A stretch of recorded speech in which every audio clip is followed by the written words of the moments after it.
नमस्कार मित्रांनो, तर आज मी बनवत आहे कोबी मंचुरी. तर हा कोबी घेतलेला आहे, त्यामध्ये मी सुरुवातीला कॉर्नफ्लॉवर टाकत आहे. सुरुवातीला कॉर्नफ्लॉवर घालून हे कोबी मिक्स केला, त्याच्यामध्ये बारीक चिरलेला कोबी घेतलेला आहे, हे बघा.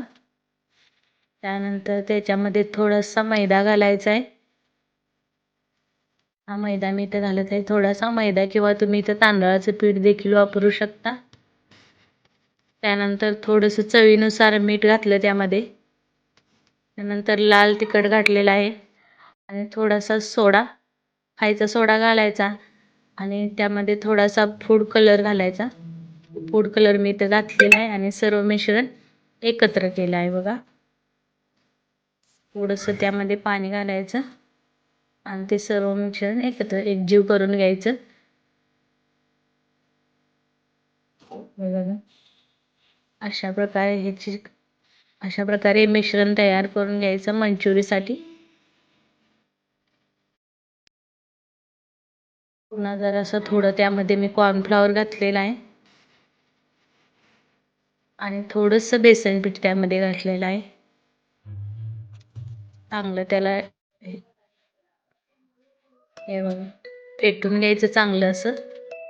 बघा, अशा प्रकारे पीठ तयार करायचं. त्यानंतर इथं मी पॅन गरम केलेला आहे, त्यामध्ये थोडं तेल घातलं तळण्यासाठी आणि तेल गरम झाल्यानंतर हे छोटे छोटे असे मंचुरियन सोडायचे आहेत तेलामध्ये.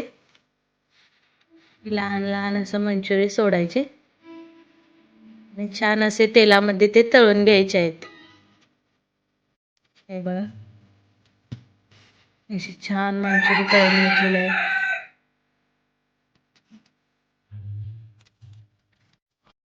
छान अशा प्रकारे मंचुरियन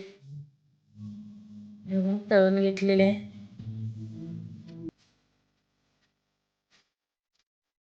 छान असे कुरकुरीत मंचुरियन तयार झालेले आहे बघा.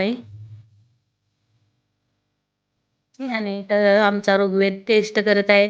इथे टोमॅटो सॉस घेतलेला आहे त्यानं आणि मंचुरीची टेस्ट ऋग्वेद करून बघत आहे बघा. त्याला आवडतं खूप मंचुरी आणि हा इथं टेस्ट बघत आहे. त्याला देखील मी केलेली तयार मंचुरियन आवडलेला आहे. तर तुम्हाला देखील हे मंचुरीची रेसिपी आवडली असेल तर व्हिडिओला लाईक, शेअर आणि कमेंट करून नक्की सांगा. धन्यवाद.